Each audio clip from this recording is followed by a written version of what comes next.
How's it going, everybody? It's another episode of the Dukesters podcast.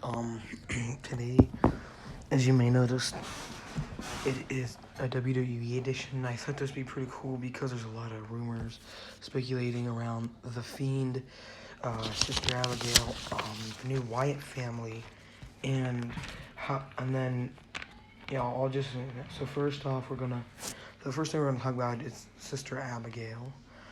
And then the next thing we're going to talk about is the new Wyatt family. And then third, the Goldberg versus Fiend was a flop match. So first we're going to start with the Sister Abigail. And this is the rumors, like who's rumored to probably be here. And I got these from sources on the internet that I believe, a link to where I got them in the description. Some of them I might explain what they were because I remember what they were. So I might not. So here we go. So who could play the Sister Abigail? But before we get into that, I wanted to say it would honestly be better if they brought someone that is like brand new to the WWE, that it would be a fresh persona. But this is just rumors from other people and sources on the internet. So the first rumor is Alexa Bliss. I was actually shocked when looking for this. So I was saying, wait a minute, Alexa Bliss? So yeah, she might be a long shot of the role, but since her best friend is Nikki Cross, who was a part of the stable Sanity in NXT, and this is legit the only chance she would have of playing the role of Sister Abigail. And also I wanted to go in and say Nikki Cross I think would be actually a very better pick to play the role, even though Nikki Cross has already established herself with Alexa Bliss. And if we could go back in time and have her instead coming from Sanity become Sister Abigail, but if she was never in Sanity, it would have been pretty cool to her play the role, to be honest. But yeah, she was in Sanity. But yeah, that's just the source of why Alexa Bliss could take the role of Sister Abigail. Rumor 2, Alicia Fox. So when I saw this, I was like, oh shoot, this was created. Well, also with the Alexa Bliss part, this was actually created last year in 2019, which was like crud because Alicia Fox has now left the company, but she's rumored to become Sister Abigail. So what could happen is she could return as Sister Abigail, but maybe what they could do is they could take Alicia Fox and make her look nothing like herself and just give her the new name as Sister Abigail and hide who she originally was. And she was also dubbed Crazy as a crazy woman or whatever last year, so they have her down as suitable to become Sister Abigail. Everyone thinks she's suitable to become Sister Abigail. Rumor 3, this one really shocked me, and this is a longer one, guys, so ready. Rumor 3, Carmella. Yeah, I was shocked. If you guys are shocked too, I was. Don't worry about it. We all know for a while Carmella was paired with former 24/7 champion R-Truth. People want to see Carmella drop the comedy act and become more serious. Carmella would be she would be more unique as Sister Abigail, as rumors speculate. She has mic skills. She's been seen on WWE TV as a brunette and a blonde, so another change could be a possibility to her. So, I mean, everyone would probably expect her to change. She's been a blonde, and she was brunette. She also dyed her hair, was it red or purple once? And now the fourth rumor, Ember Moon. This one didn't really shock me as much, considering Ember Moon's character. Not seen very much on WWE TV anymore. Ember Moon has always been a mysterious character on WWE. Moon and Wyatt could be a very excellent duo. Also, Moon being on the Firefly Funhouse as a more natural version of herself would probably get I don't have anything more to say on that.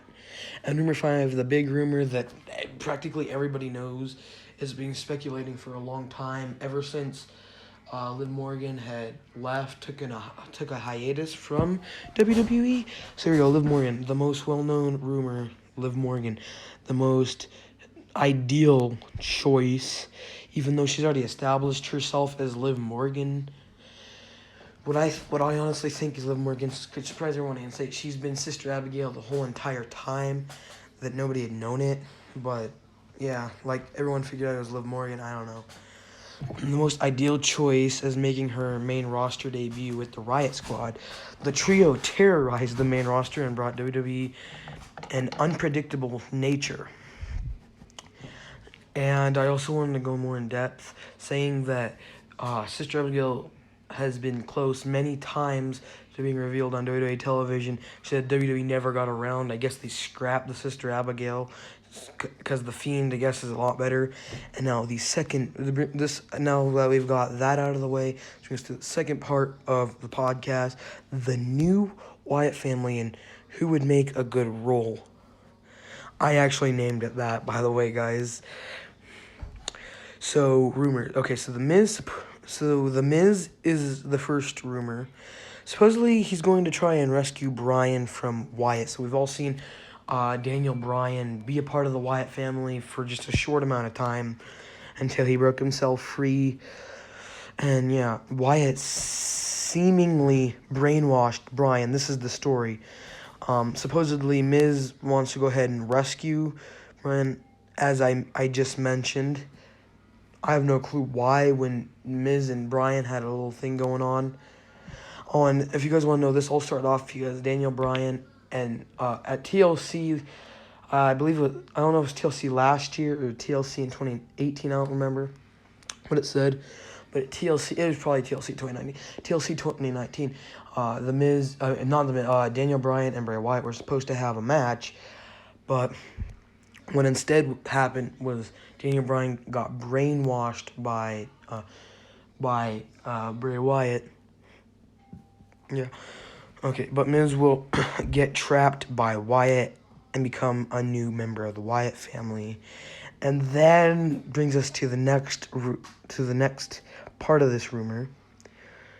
Jeff Hardy. So, waiting for his long-awaited return, Jeff Hardy will vow to rescue Miz and Bryan, but he will come up short and have the same fate as Miz and Bryan had and become the third new member of the Wyatt family.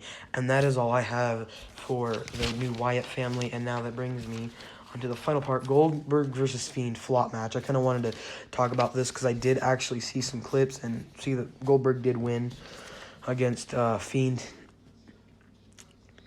Goldberg, and also he's the first person to beat Bray Wyatt in his Fiend persona, which I'm sure most of you guys already knew that. Goldberg versus Fiend was a flop. Well, what was supposed to be a good match was a flop. First, Goldberg's pyro was a mess. It misfired too early. Goldberg hit 4 spears and fought out of 2 mandible claws, which I guess a lot of people really didn't like. And then the first wrestler to beat Wyatt in his Fiend persona would hit a flop of a jackhammer. It was very poorly executed. It was done too quickly. He also beat Bray Wyatt in less than 3 minutes. Won his Fiend persona, and basically what they'd go on to say is Bray Wyatt took so many bumps, sledgehammer shots, and a whole bunch of other things, and was able to come out with the win. And with Goldberg beating him that quickly and using so very little moves so quickly was a flop. Should have happened. And if you guys want to know where this source came from, this came from what did it say it came from? It came from I can't remember where it came from, but it will be in the description because I remembered and I completely forgot. But that is all I've got for the podcast today. So if you want to see more WWE edition of the Dukesters podcast, because I will do WWE, I will do cars, I will do things about me and my YouTube channel. I won't go too personal into what I do, but I will go somewhat personal into what happens. And that is going to end the podcast. If you guys enjoyed the podcast, make sure to tune in for the next one, because the next one will probably come out pretty shortly. So yeah, that's going to end the podcast, guys. And I'll see you on the next one. Peace.